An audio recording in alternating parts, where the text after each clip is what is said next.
Jan, you can go ahead and begin. Thank you, Grace. Hello, everyone, and welcome to the third and final keynote address of the 2022 Globe Annual Meeting. I am Jan Heiderer, Communications Team Lead at the Globe Implementation Office, and it is my great pleasure to introduce to you our first speaker, Jillian Anderson. Jillian Anderson has been a teacher of the deaf and hard of hearing since 2018. She has earned a bachelor's degree from Smith College with a major in neuroscience and a minor in chemistry, and a master's of education degree from Teachers College, Columbia University, with dual certifications for teaching deaf and hard of hearing and chemistry. While teaching high school science at the Lexington School for the Deaf in Queens, New York, Jillian began her training with the GLOBE program.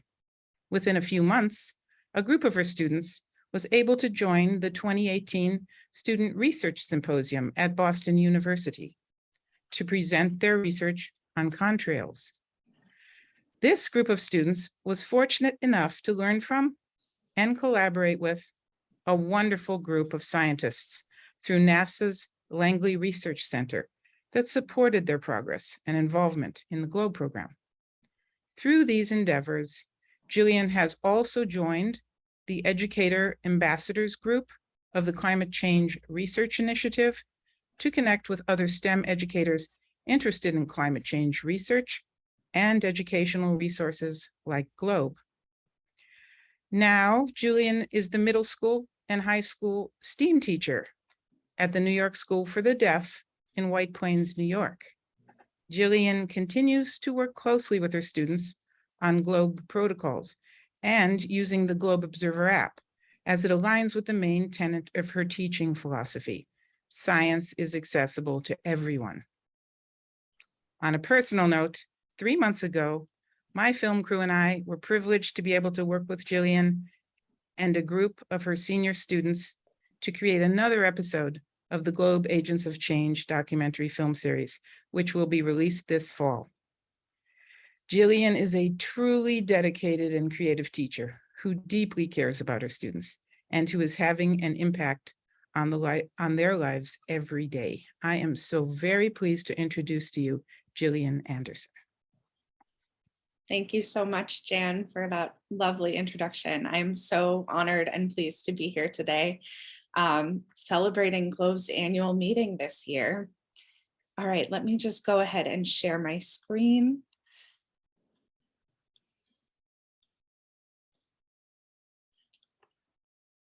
Okay, so I'm going to be sharing with you today some of my experiences as a teacher who's using GLOBE protocols and the GLOBE program in classrooms, specifically with students who are deaf and hard of hearing. As Jan said, I started my career at Lexington School for the Deaf in 2018, which was a pivotal time because I had just started teaching and I was in contact with Rosalba Giarratano, who works now for NASA, and she reached out to schools in Queens looking to partner with a local school, and I jumped at the opportunity as a new teacher because I thought it was exciting and something different that I could incorporate in my classes. She explained the GLOBE program, the protocols, and all how the data were used. And I thought it was a great, unique, non-traditional way of teaching science and for students to experience science learning that would be really great in our classrooms. So immediately in 2018, I started using some of the protocols and using some of those guiding factors in my science research classes and earth science classes specifically, because the overlap with the curriculum was just perfect. And it got to a point where by 2019, in the spring, the students of my science research class, as Jan said, were able to present their research on clouds and contrails at the Student Research Symposium at Boston University. So their research that they worked on, they got to partner with specific scientists, including Dr. Margaret Pippin and Marile Colin-Robles, a couple of scientists at NASA Langley. And really, that was just the beginning of so many great experiences that they were able to have. I'm going to show one quick video. There's no sound and no interpretation that goes with the video. And it's just to show how when we were talking about contrails and talking about the atmosphere in ASL, there's not one specific sign that's used in ASL to explain what the concept contrail is. So conversationally, through having these discussions over and over about contrails, the students themselves kind of developed a systematic way of talking about contrails. So we captured that on a video just so that you can see a little blip of what it was like having these kinds of conversations in ASL in the classroom.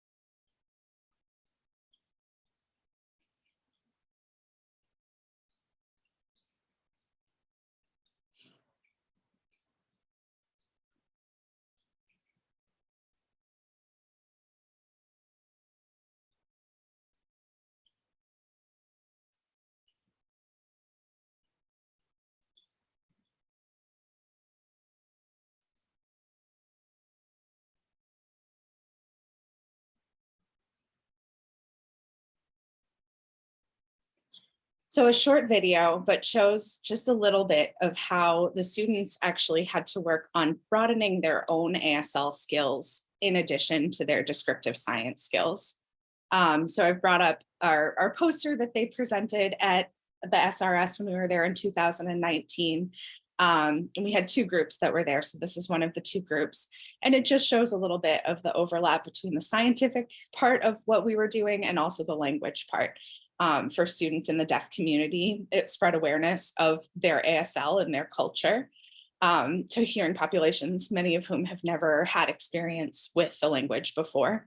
And it also shows, just like I said, the versatility of ASL as a language, as a descriptive language, that there aren't always specific words to describe a concept. And what you're doing is using classifiers, using space, and using your hands and your body to really describe something that's going on in your environment.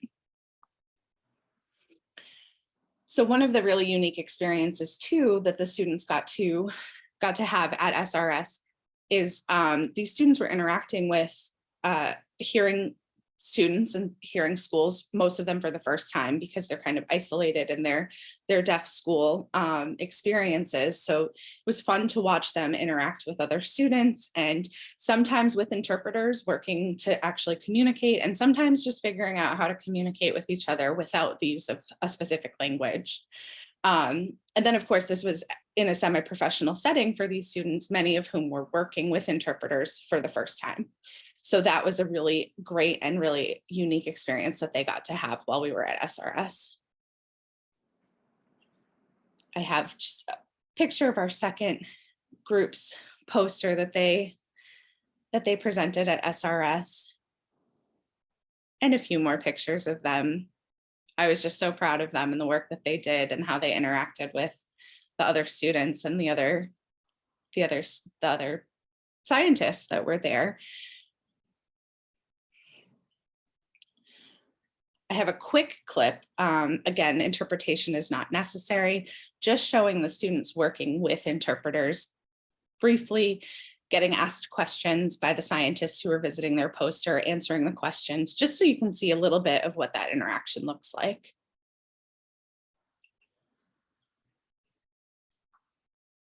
Correlation between those. Oh, there's a lot more moisture in the air, there's a lot more humidity, and then temperature relationships there.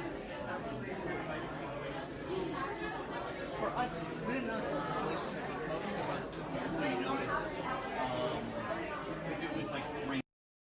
So I know the audio is not great there, but it just shows you a little bit of what the exchange is like between students and scientists working with an interpreter.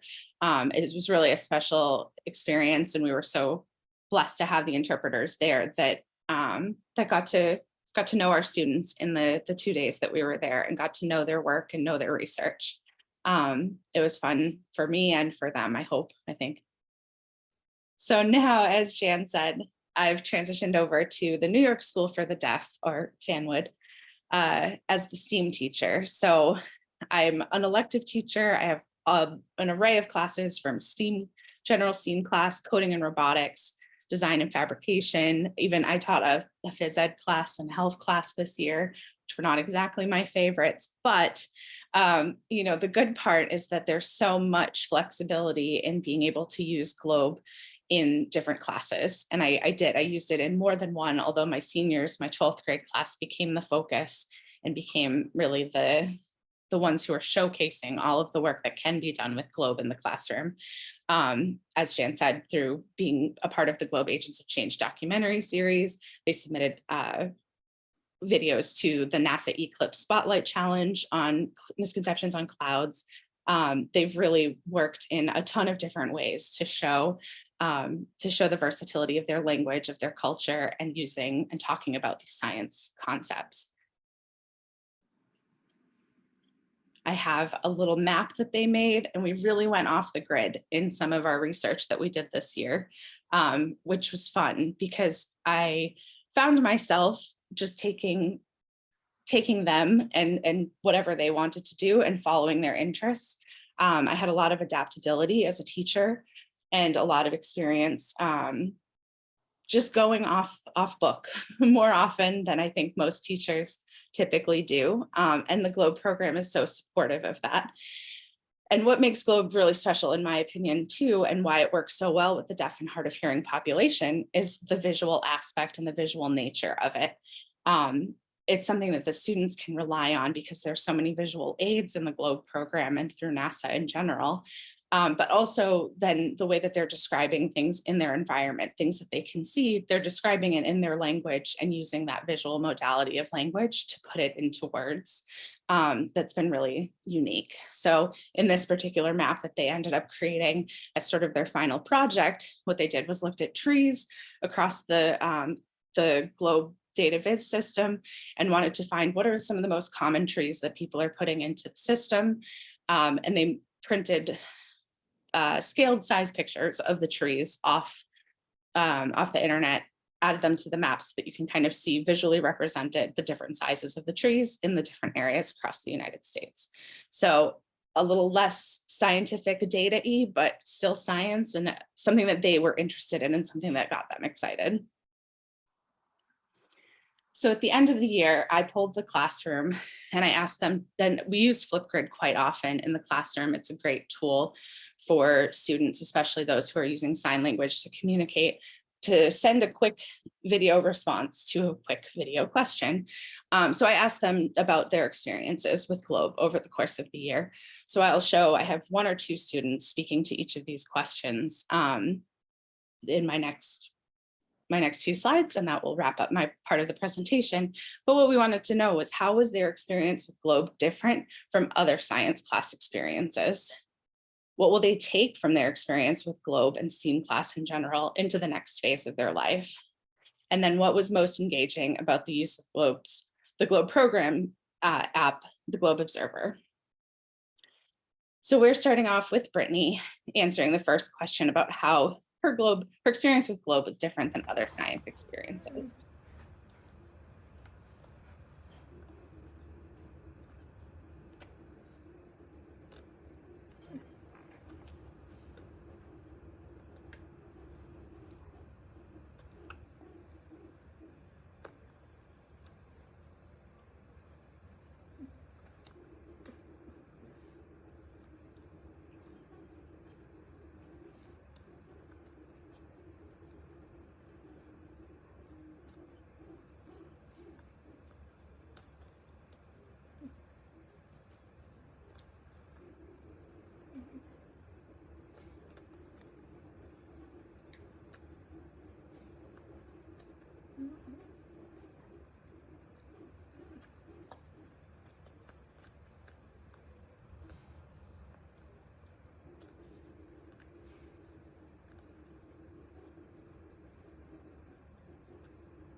Next, we have Sarah, who's answering the same question about her experience with Globe compared to other science experiences.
Next, we have Brittany again answering what takeaway experiences from Globe and STEAM class that she'll bring with her into the next phase of her life.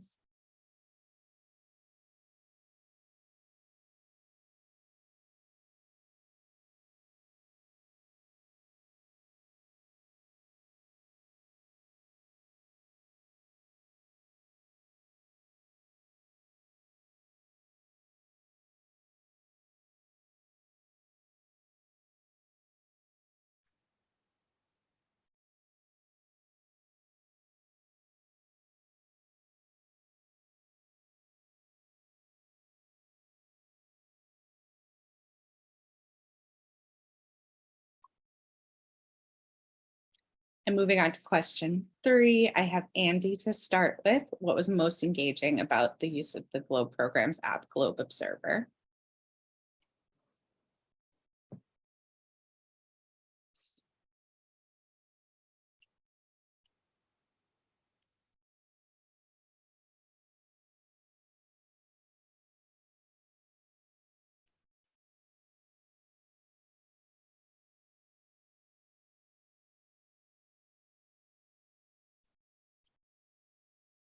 Nicole answering the same question.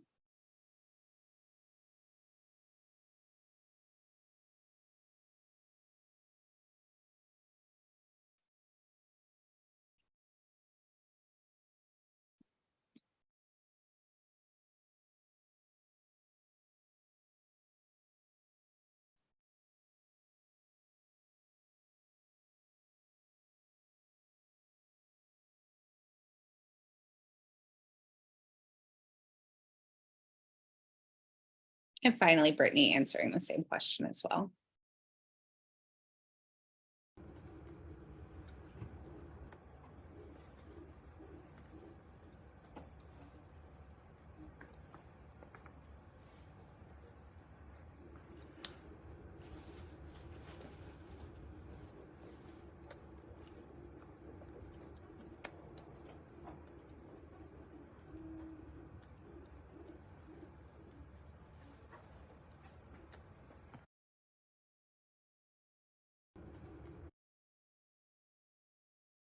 So my takeaways from being a teacher at 2 different schools with students who are deaf and hard of hearing overall is that they benefit from the reliance on their visual skills. And it's something that through practice, they're able to really start to feel like they have become proficient and really experts at in talking about these things that they see in their environment and the ways that they connect to the scientific community on a larger scale. And also just to see the students grow in their comfort level in talking about these topics. It's a non-traditional way of approaching science that becomes something that is fun for them and something that is easily accessible for them. They can go outside, they can see what's in their environment, they observe it, they collect data, and then they talk about it.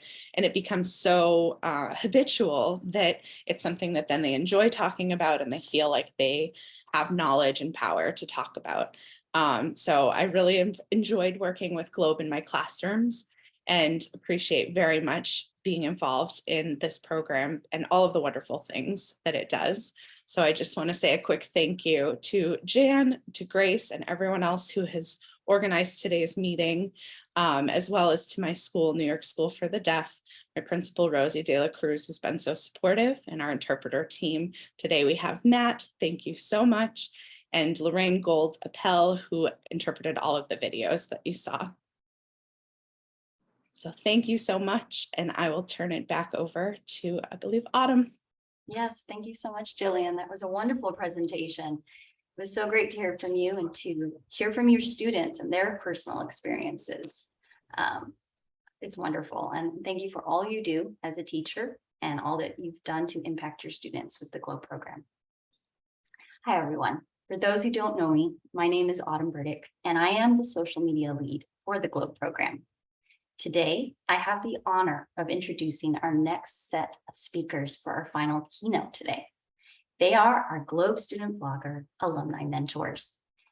And for those that do not know, the Globe Student Bloggers are a group of competitively selected students from each of the 6 Globe regions. And during the course of 1 year, these students work together to not only learn from each other, but also get trained in video production, best practices, and storytelling. Each week on the Globe YouTube channel, a new video is shared from each of the students. And these students have been inspiring us all. And the students that are with us today were students that shared videos this last year. So our new cohort have videos coming out each Wednesday, and you can definitely check out new episodes each week. But go back on the YouTube channel, check out the episodes from our previous bloggers. But right now, I would like to show a short video which demonstrates the types of science that these students have showcased in their vlogs each week.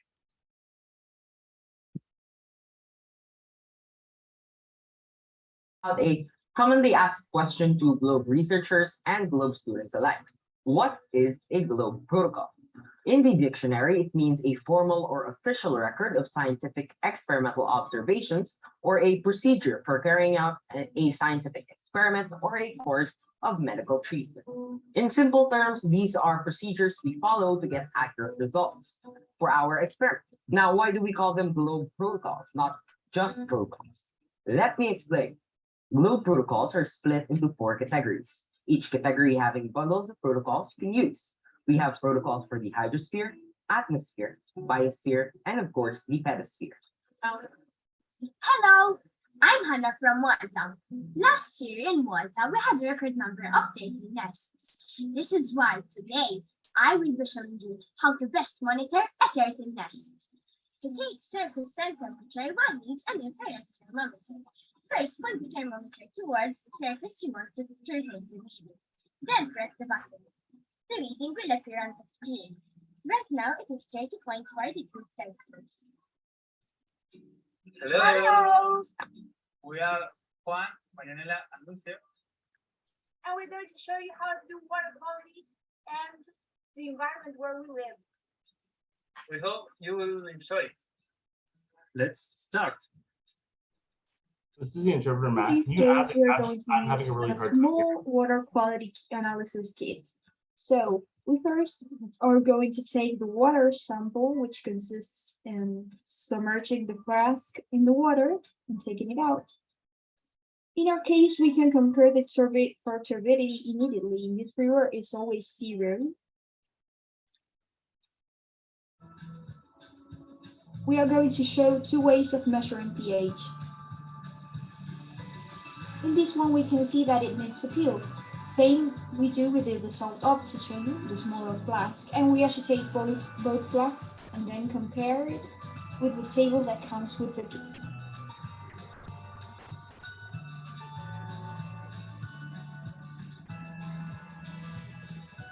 Hello, I'm Lakshmi Vinayak, Globstream blogger from the region Asia and Pacific. My country is India. It is raining here. Today we will be talking about tree height measurements. Next step is to measure the tree base. Bring your device to eye level. Align the dashed line with the base of the tree. Then measure the top of the tree. Then continue to photograph the tree. After photographing the tree, walk to the tree for counting steps. After counting, tag the steps to tree. I take 14 steps to tree. Now I am giving my steps to tree, that is 14 steps. Now we want to enter the circumference using it.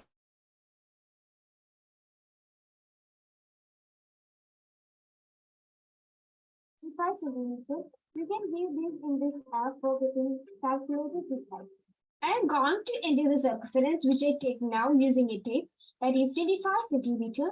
Then I give the calculated tree height of this tree, that is 235.04 meter. Now we can send this data to Cloud. Hey guys, welcome back and welcome to the channel. It's Christine, and as you can tell by the title of today's video, we're going to be looking into the Globe Observer app, specifically at the land cover tool. I'll be here to guide you through on how to direct yourself with the app to ensure that you can send in efficient and clear data to Globe. So let's get started. By this point, you probably already have the Globe Observer app downloaded or installed on your phone. If you do not have that already, make sure to do that. It is free on both Android and iPhone devices. Once the app is installed, it's quite simple to find the land cover option since it is on the home page. It is the third protocol from the top, and it should just say land cover with a colorful grid on it. In order to submit a new observation, you're going to click the yellow box that says new land cover observation. The great thing about these protocols is that they do provide really easy directions to go by, either if they're by descriptions, animations, images, or other visuals, which is great. And for the land cover option, primarily, it'll ask you a couple of questions on what exactly they're looking for, which is great in being able to understand and making sure that you can send in correct data. Another thing that's great, as we can see here, is that they give an animation of what exactly the images should look like or what types of images they're looking for. And by then, you'll be able to have clear directions on how to take correct photos. Thank you. So now we're going to hear from our mentors. So our mentors are here with us this year, helping to mentor the new cohort of student vloggers. And we are going to start with Andre of the Philippines, who's going to introduce himself to us and share about his experiences. After Andre, each of the students will do the same. Andre, take it away. Thank you so much. Hello, everyone. I hope you are all having a fantastic day with our different timelines and all. I am glad that everyone here with us today has given their time to listen and also share their ideas with our topic for today's session. I'm Andre Alayan. You may know me as one of the Globe Student Vloggers of 2021, and I have now moved on to becoming a student mentor for the newest batch of student vloggers. When I first started applying as a Globe student vlogger, I was very nervous. Although I wanted to talk to the public and share my knowledge, I was anxious about how my performance is going to be if I was accepted. Another thing was, all I expected that we were gonna make videos, and that's it really. I never expected the other things we did, and once I got to experience what we went through over the course of that year, I knew that the experience I got had definitely helped me improve a lot. One of these activities are our collaborative meetings. I was quite fascinated at the fact that we had these meetings where we talked to each other and we learned about each other's cultures and we shared techniques on how to become a good student vlogger. The collaboration that we had really contributed to making each of us better content creators. And in my opinion, all the videos you see now on the Globe YouTube channel are the amazing products of us just sharing and learning together as a team. And I am really proud of each and every one of my co-vloggers. You guys did really well. Congratulations to us. Even now, looking back, I still find joy in rewatching these videos because I see comments where they thank us for helping them by sharing information on a certain topic, and that to me was really fulfilling, and I hope that someday I can share even more to help larger groups of people in the future. Anyways, I really think that the GSV experience brings a lot of value, not only to the student vloggers who gets lots of learning and friends along the way, but also to the audience who watches the videos the team creates. Because as I've said, these videos have already helped people understand certain topics. And with more videos coming their way, the GSV project will definitely be a must-watch for those who are interested in taking part in the GLOBE program. That's it. Everything about the Globe Student Vlogger Initiative is just so amazing, and I can't wait to see even more student vloggers to be born into the world. And the more student vloggers there are, the more we can educate and inform other students, researchers, teachers, civilians of our interest in science and the environment, of course. Again, I'm Andre Alayan from the Philippines. I hope you have a wonderful time during this webinar. Thank you. Hello, I'm Hanavella from Malta. To be honest, when I applied to be a Globe student blogger, I wasn't really waiting to be accepted, especially since I come from Malta, which is a very small country and not a lot of people know about it. When I got accepted, I was very excited. I wasn't really aware of what was coming to me, but once we had our first meeting, I was very happy to meet the other vloggers as well as the people guiding us, which were Autumn and Jan. I really enjoyed making friends and meeting people from different countries. I definitely learned a lot about the other vloggers' cultures, and especially I really learned about the way and the best ways to film and edit my videos, because we were sharing our tips and tricks to each other. I enjoyed sharing my culture, especially as I said before, Malta is a very small country, so not a lot of people know about it.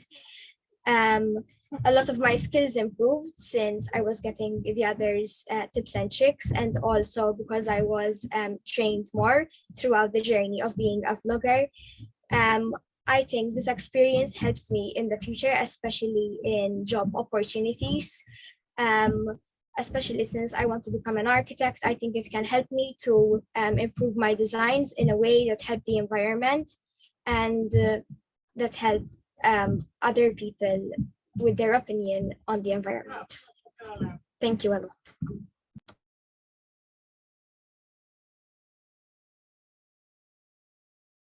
Well, I'm Marianela. I'm actually 20 years old and I'm from the south of Argentina in the Patagonia.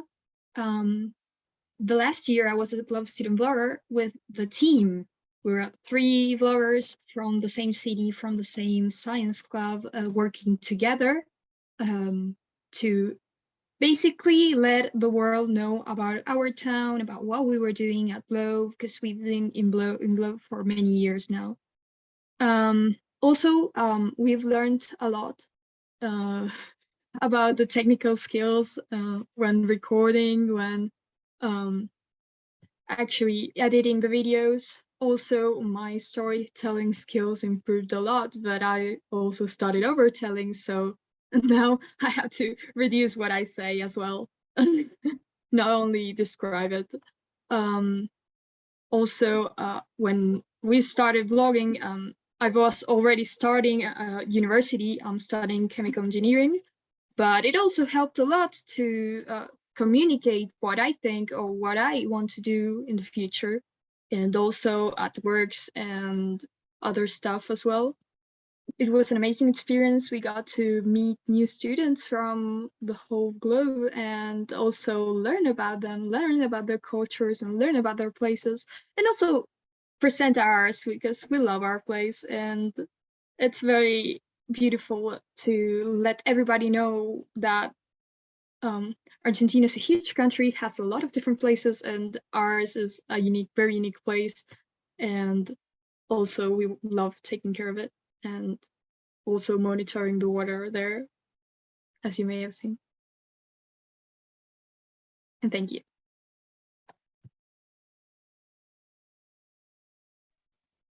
Hi, hello, I'm Lakshmi Vidaya, and first of all, I'm telling thank you for those who came here to hearing our voice.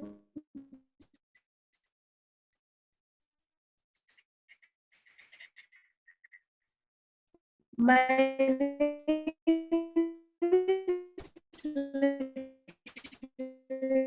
and I'm an webinar. It's really a great experience, which help us a lot. And I think at first I was not good at my videos. At first they were overlighting in my videos, and I learned a lot from my friends, from my cohort bloggers, and they teach me a lot. And Jan ma'am and Autumn ma'am, they were very friendly to us, and I love this project a lot. And I'm very happy that our videos were very helpful for the new cohort bloggers and be a part of these Globe student bloggers. Now I'm able to interact with people from different parts of the world, and that helped me to be a global citizen. And I'm a person who is thinking that doing help or protecting our nature is more important than doing any other thing. And I think I get that value because of being a part of this club program. And also I'm able to improve my technical and storytelling skills because a part of this club program. And once again, I'm wishing you all of them to help me in this wonderful journey, and wishing the new cohort student bloggers a wonderful year. And wishing you all have a nice day. And thank you, Vandana.